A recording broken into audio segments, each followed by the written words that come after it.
Je donne tout de suite la parole à Rainer Brunner, directeur de recherche au CNRS, qui va nous parler de la question de la traduction du Coran. Merci beaucoup, Ali. Tout d'abord, merci aux organisateurs de ce colloque, de l'organisation du colloque et de m'y avoir invité. Je sais qu'il est toujours un peu problématique de parler à la fin d'une longue journée, quand tout le monde est déjà un peu fatigué, moi-même inclus, bien sûr. Je ferai mon mieux. Et je vais m'éloigner le plus loin possible du Coran et de sa transmission. Effectivement, je ne parlerai pratiquement pas du tout du Coran et de sa transmission. Ce dont je parlerai, c'est plutôt son utilisation dans le contexte du nationalisme, ou plutôt des nationalismes, au début du XXe siècle. En juin 1903, Mohammad Rashid Rida publia dans sa revue réformatrice bien connue, Al-Manar, qu'il dirigeait depuis 1898, une fatwa quelque peu étrange. Des musulmans du Transvaal, en Afrique du Sud, avaient fait parvenir aux autorités de l'université Al-Azhar la question de savoir s'il était permis d'écrire le Coran en lettres anglaises et françaises, bil-huruf al-ingliziyya wal-fransiyya, sachant que les lettres anglaises sont défectueuses par rapport aux lettres arabes, et bien qu'il soit bien connu que le Coran a été révélé dans la langue des Quraysh. Rashid Rida était mécontent de la réponse du mufti azharien, Mohammad Bachid, qu'il trouvait assez confuse. Par conséquent, il saisit l'occasion de la rectifier en fournissant son propre point de vue sur deux problèmes abordés par les questionnaires du Transvaal, c'est-à-dire premièrement la traduction du Coran au sens propre et deuxièmement l'usage des caractères non arabes pour la langue arabe. Quant à la première question, il renvoya le lecteur à une autre fatwa dans le même numéro de la revue, où il répondit précisément à la question du Qadi suprême de Oufa en Russie, Rida Ardin Effendi, à savoir s'il est licite de traduire le Coran en persan, en turc ou dans n'importe quelle autre langue non arabe. Pour Rashid Rida, l'affaire était claire et manifeste. Il était absolument défendu et absolument impossible de traduire le Coran en une autre langue à cause du dogme classique de l'Irjaz, c'est-à-dire la conviction que l'écriture sainte est une merveille linguistique et stylistique si complète qu'il n'est pas convenable qu'un homme soit capable de créer quelque chose de comparable. Bien sûr, ce dogme est classique et traditionnel. Et Rashid Rida était loin d'être le premier à l'admettre. Mais il y a un autre aspect, car il alla jusqu'à affirmer que le but de l'islam était d'unir toute l'humanité sous une seule religion et une seule langue, de sorte que ce serait un crime majeur contre la religion si les Persans avaient un Coran persan, les Turcs un Coran turc, etc. Les musulmans non arabophones avaient donc le devoir de comprendre le Coran arabe eux-mêmes et ainsi diffuser la langue arabe. Si les réformateurs en Inde, en Afghanistan ou en Chine ne faisaient pas d'efforts pour propager l'arabe, ils n'étaient, dans ses yeux, pas de vrais réformateurs et activistes au service de l'islam. La seule exception que Rashid Rida était prêt à permettre, c'était une traduction visant à la da'wa, la mission parmi les non-musulmans, plus particulièrement parmi les Européens, qui n'ont pas encore assez de connaissances de la langue arabe pour lire et comprendre le Coran dans sa version originale. Pour ce qui est de la deuxième question du fatwa du Transvaal, celle de l'usage des caractères non arabes pour la langue arabe, Rachid Reda se montra également sévère. Le danger d'une falsification tahrif étant tel qu'il est, l'usage des caractères anglais n'est point permis. Quiconque, en tant que musulman converti, se heurtait à des difficultés en prononçant correctement l'arabe, en disant par exemple « khatam an-nabiyyin » au lieu de « khatam an-nabiyyin », devrait simplement s'exercer jusqu'à ce qu'ils y réussissent. De nouveau, une traduction missionnaire en était exempte, car un texte traduit doit sans doute être écrit par l'écriture correspondante. Mais l'anglais, cela était certain pour Mohammed Rashid Reda, était la langue la plus anormale, akthar al-lughat shudhudan. Néanmoins, les Anglais s'efforçaient d'en faire la langue universelle dominante. Alors que la dimension, pour ainsi dire, théologique de la fatwa de Rachid Reda, le renvoi à l'exégèse du Coran, n'est pas inattendue, une question persiste. Pourquoi l'usage de notre alphabet, que l'arabe, pose un si grand problème dans ce contexte? Pour répondre à cette question, on doit se rendre compte que l'attitude de Rachid Reda envers la traduction du Coran n'était pas, ou du moins pas seulement, motivée par des raisonnements théologiques traditionnels, mais aussi, et même d'autant plus, par des considérations très contemporaines, à savoir des rapports politiques et nationalistes pendant les 3 premières décennies du XXe siècle. Au regard du nationalisme, Rachid Reda se sentait forcé de mener une guerre sur 2 fronts, contre l'avancement des Européens dans le monde musulman d'un côté, mais aussi contre le nationalisme turc croissant de l'autre. Ce dernier était de plus en plus sensible à partir du coup d'État des jeunes Turcs en 1908 et devenait un défi éclatant après la chute de l'Empire ottoman au bout de la Première Guerre mondiale. Et c'est précisément dans la question de la manipulation du Coran que ces 2 fronts se croisaient. Dans ce qui suit, je voudrais illustrer ce fait par 2 débats, pour ainsi dire politico-linguistiques, dans Al-Manar, c'est-à-dire sur la proposition d'introduire l'alphabet latin pour le dialecte égyptien et l'attitude de Rachid Reda envers les Ottomans et leurs successeurs, le gouvernement de Mustafa Kemal et la réforme de la langue turque pendant les années 20. Après cela, je présenterai un résumé plus détaillé de la position de Mohammed Rachid Reda envers la traduction du Coran. Le mouvement culturel de la Nahda, ce qui est souvent traduit par renaissance littéraire, était, depuis la 2e moitié du XIXe siècle, premièrement, une discussion continuelle sur la modernisation de la langue et de la littérature arabe. Un des sujets touchés par ce débat était la question de savoir s'il était recommandé à abandonner, au moins partiellement, la langue écrite arabe, Fusha, au profit des dialectes locaux en tant qu'outil principal de communication. Les partisans de cette idée considéraient la diglossie, c'est-à-dire la distance énorme entre l'arabe écrit et les dialectes parlés, comme un obstacle essentiel au développement des sociétés arabo-musulmanes.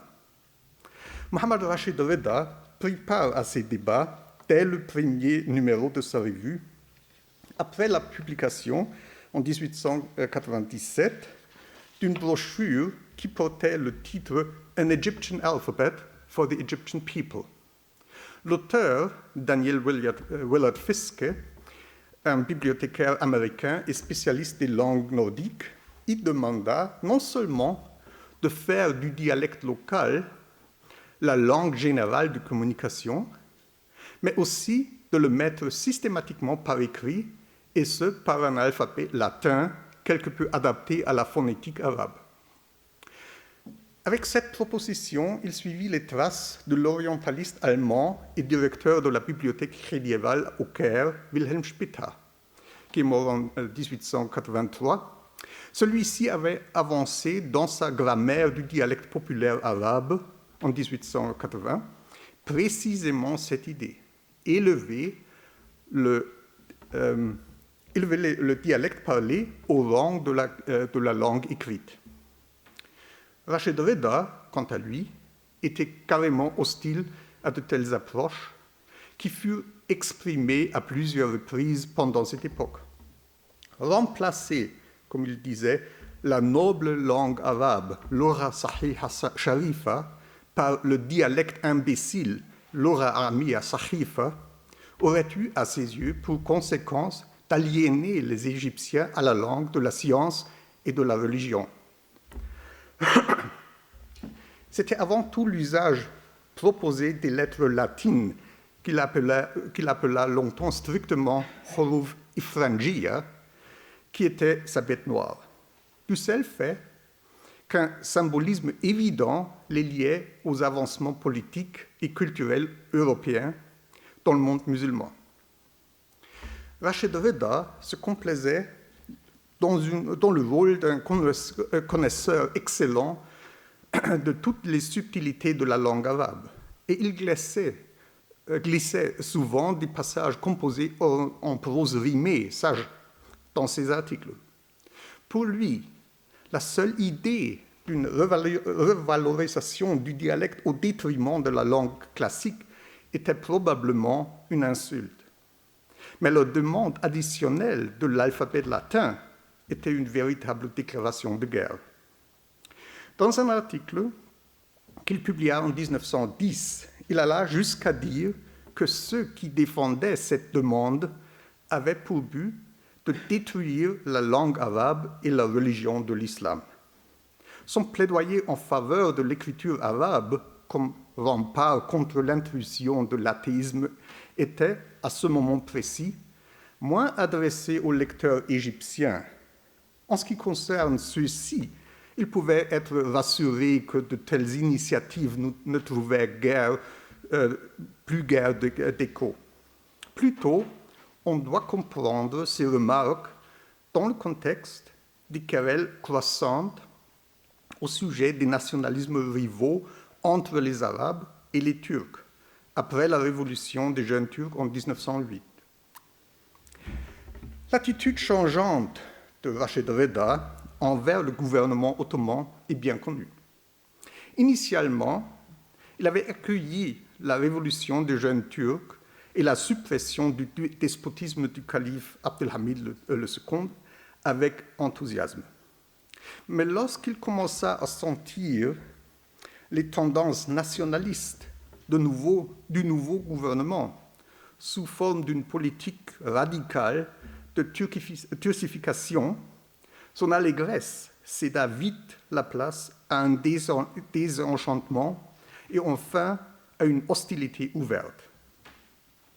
Ce qui est étonnant, tout d'abord, c'est d'apprendre que Rachid Reda avait seulement des connaissances de base des langues étrangères, y compris le turc ottoman, parce que dans l'école nationaliste qu'il avait fréquentée à Tripoli au Liban, l'enseignement s'était déroulé exclusivement en arabe. Même à un moment tardif dans sa carrière, dans les années 1930, il devait avouer qu'il n'était pas capable de porter un jugement sur la fidélité d'une traduction turque du Coran parce qu'il ne savait pas le turc. Ceci ne l'empêchait pourtant pas de se prononcer d'une façon désobligeante sur la langue turque qu'il dénigrait comme une langue barbare et bornée, sans place pour la science et la technique. Face au nationalisme turc, il se voyait de plus en plus dans le rôle de celui qui avait la vocation de protéger l'arabe contre ces attaques de dehors. En même temps, il renvoyait constamment à l'importance des Arabes et de leur langue, qui était, selon ce mot, la langue orientale la plus ancienne en général et la mère des civilisations babyloniennes et égyptiennes anciennes, car l'arabe était non seulement la langue du Codex Hammurabi, mais également la racine des hiéroglyphes égyptiens.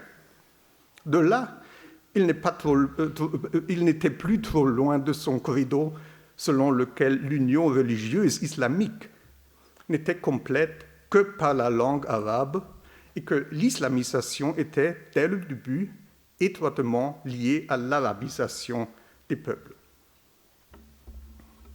Il est bien connu que ces animosités ne s'arrêtèrent pas après la chute de l'Empire ottoman.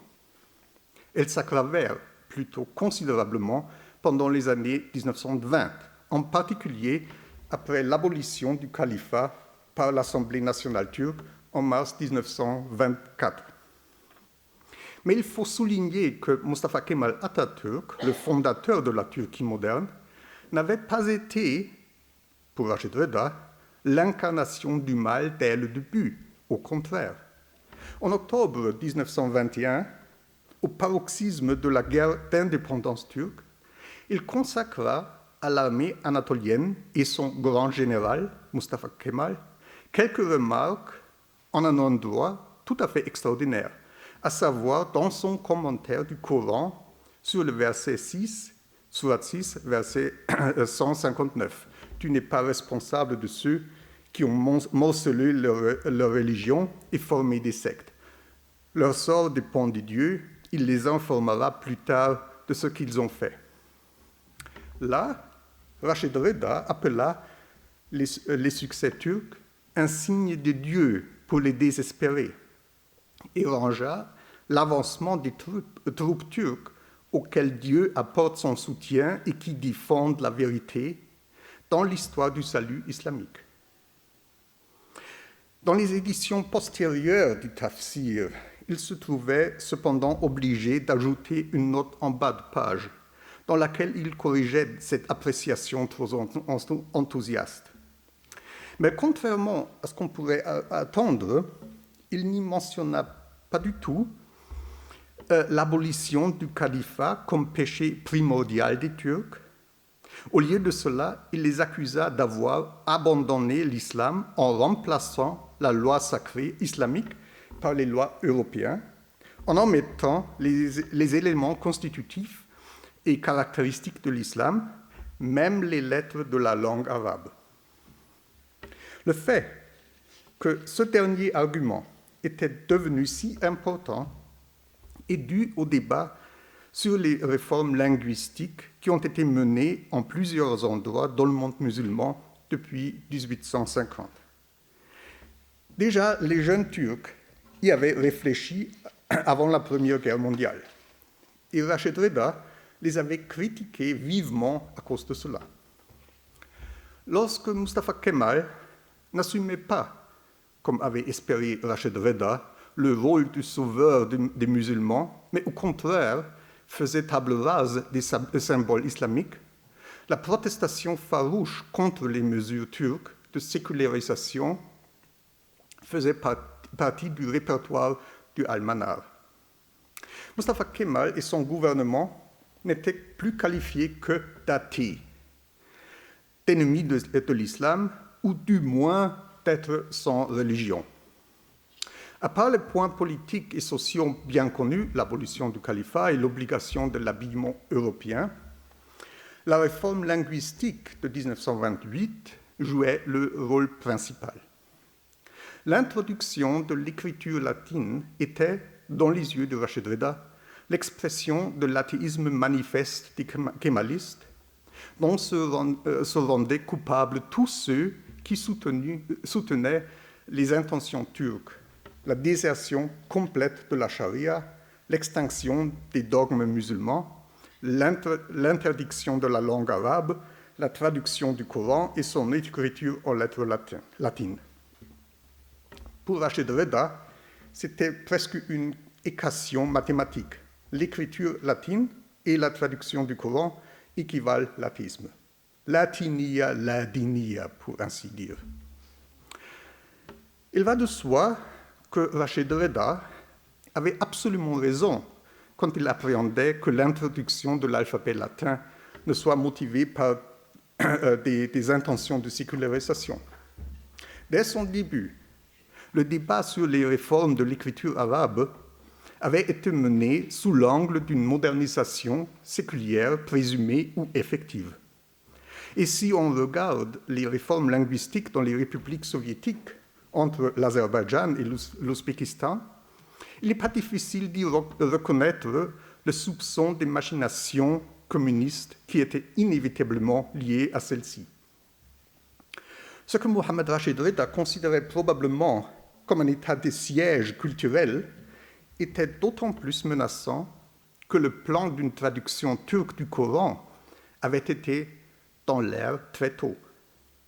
La question de savoir quel alphabet les musulmans devaient utiliser visait donc directement au cœur de l'islam. Comme je l'ai déjà mentionné au début, Rachid Reda était, à partir de ses activités en tant que réformateur conservateur de l'islam et éditeur de la revue Al-Manar, strictement opposé à toute traduction du Coran pour des musulmans non arabophones. Dès le début, il se réclamait de la théorie de l'Ijaz. Et dans ce contexte, il était particulièrement important de rappeler que le prophète était ummi, ce qui signifiait pour Rachid Reda exclusivement illettré. Et deuxième argument traditionnel, dès le début, son témoin principal était le juriste Ash-Shafi'i, qui, dans sa Risala, son œuvre la plus importante, avait exigé catégoriquement que tout musulman ait une connaissance suffisante de l'arabe pour pouvoir remplir les devoirs légaux et effectuer les rites canoniques de la religion musulmane. Si central était ce dogme d'Ash-Shafi'i que Rachid Reda, dans une de ses fatwas, cita les passages correspondants de la Risala comme réponse, sans aucun commentaire additionnel. Parfois, quelques lecteurs lui indiquaient la position plus modérée d'Abu Hanifa, qui aurait permis aux croyants non arabes d'utiliser leur propre langue pour la prière, y inclus les passages coraniques qui y sont récités.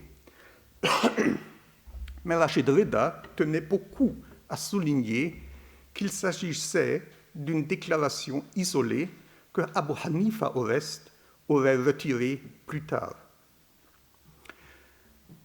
La place prépondérante de l'arabe n'était pas seulement une mission religieuse ordonnée par le Coran lui-même. Elle était, dans ses yeux, aussi confirmée par le succès historique, car la propagation de l'islam pendant ces premiers siècles allait inévitablement de pair avec la propagation de l'arabe, avant que ce développement fût arrêté par la faiblesse croissante de l'empire arabe qui rendait possible la prise de pouvoir par des arajim, c'est-à-dire des non-arabes, ainsi que par les ulama qui permettaient l'usage des langues non-arabes pour les devoirs religieux. Comme je l'ai déjà indiqué plus haut, cette combinaison de la religion et de l'appartenance à la culture arabe faisait partie intégrante des prises de position de Rachid Reda sur ce sujet dès le début de sa revue. Après sa désillusion sur le cours des événements de la révolution des jeunes Turcs, aucun de ses commentaires ne pouvait se passer des remarques mordantes contre les intentions de ceux-ci de faire traduire le Coran en turc ottoman. Ces efforts n'aboutirent à rien avant la chute de l'Empire ottoman. Mais quand, dans la nouvelle République kémaliste, les premières traductions turques furent publiées à partir de 1924, l'année même de l'abolition du califat, Mohammad Rachid Reda fut prompt à réagir. Dans un article qu'il publia en avril 1925 dans Al-Manar, il résuma la dimension religieuse du problème. Sous le titre « La séduction de renoncer à la parole arabe révélée de Dieu par une traduction non arabe des paroles humaines », il rassembla 3 aspects confessionnels à cause desquels il refusait catégoriquement toute traduction du Coran. Premièrement, comme il expliquait par le titre, Il était question d'une sanctification de la langue arabe qui, pour lui, est la langue de Dieu lui-même, vis-à-vis des autres langues qui ne sont que des œuvres des hommes.